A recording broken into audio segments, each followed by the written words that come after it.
Thanks for joining me on Money Girls Quick and Dirty Tips for a Richer Life. I'm your host, Laura Adams. In this show, I'll share tips to help you make tuition less taxing. I got a great email from William who said, "It's almost that time of year when college students stock up on ramen noodles, tighten their belts, and grit their teeth for a year of devoted study. It's also time to start figuring out ways to fund this horrible trauma. Because I chose the highly appreciated and well-paid career of high school science teacher, I won't be able to pay off my loans as quickly as other professionals. What kinds of loans, loan forgiveness, student aid, tax credits, or other pots of gold do you have up your sleeve?"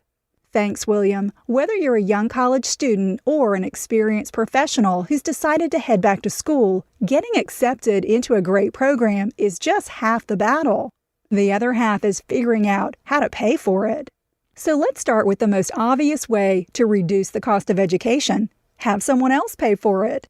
If you have family or an employer who's willing to pay all or a portion of your tuition, consider yourself extremely fortunate. If you do plan to stay employed while you go back to school, like I did when I went for my MBA, approach your employer about your eligibility for tuition reimbursement. If you or a family member are going to fund all or a portion of your tuition, tip number 2 is to save the money in a 529 plan.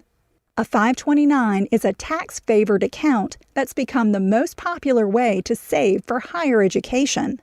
Just make sure that the school you'll attend is eligible to accept 529 funds. Anyone can contribute to and benefit from a 529. There are no income or age restrictions placed on 529 contributors or students who use the funds. Plus, there's no annual limit to how much you can contribute. Funds in a 529 are taxed only if withdrawals from the account exceed the total amount of your education expenses. Qualified expenses include tuition, fees, books, supplies, and equipment required for coursework. For 2009 and 2010, the cost of computer equipment, technology, and internet access are also included when used by the student who's the beneficiary of 529 plan funds. For more info, listen to show number 108, which covered 529s in more detail. I'll include a link on the blog at moneygirl.quickanddirtytips.com to a handy 529 plan comparison tool, as well as to a lookup tool for 529 eligible schools. Tip number 3 is to apply for federal student financial aid. That might come in the form of a loan, grant, fellowship, or work-study program. You need to apply for financial aid before starting school or while you're a current student. As William mentioned in his email, there are some circumstances in which you can get help paying off existing loans in the form of loan forgiveness. That's when the government cancels or pays off all or a part of student debt in exchange for volunteer work, military service, government work, legal work, teaching, or providing health services in certain communities, for example. In some cases, a forgiven loan is even excluded from your taxable income.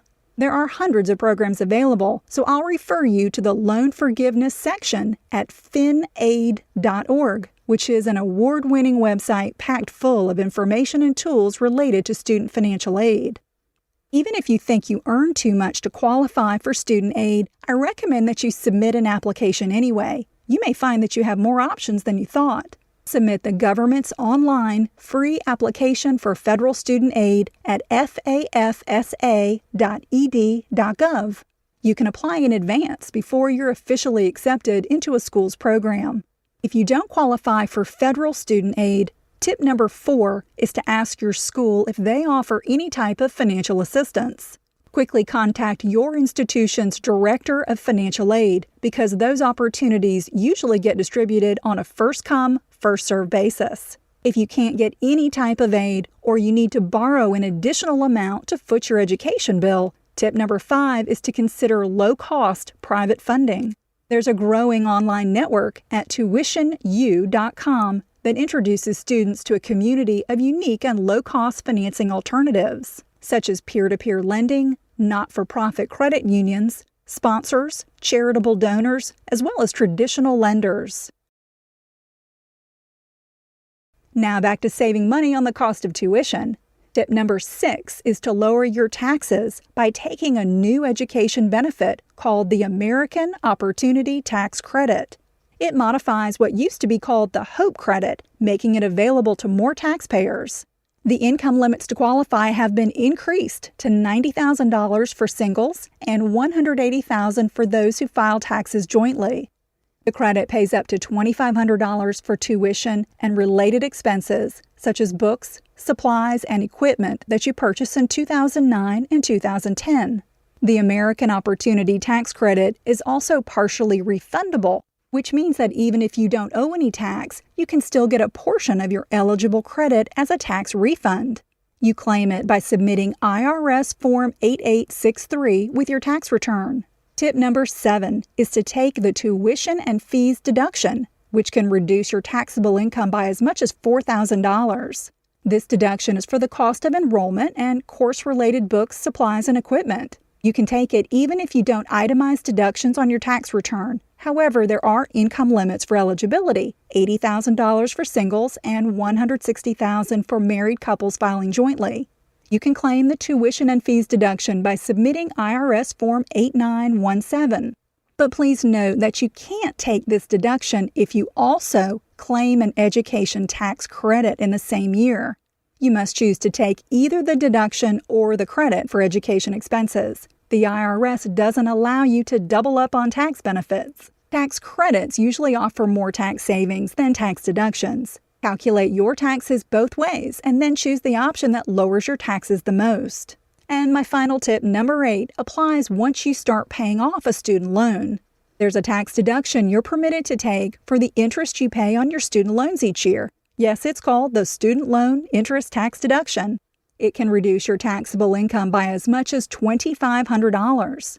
You're eligible to claim the deduction if your adjusted income doesn't exceed $70,000 or $145,000 if you're married and file a joint tax return.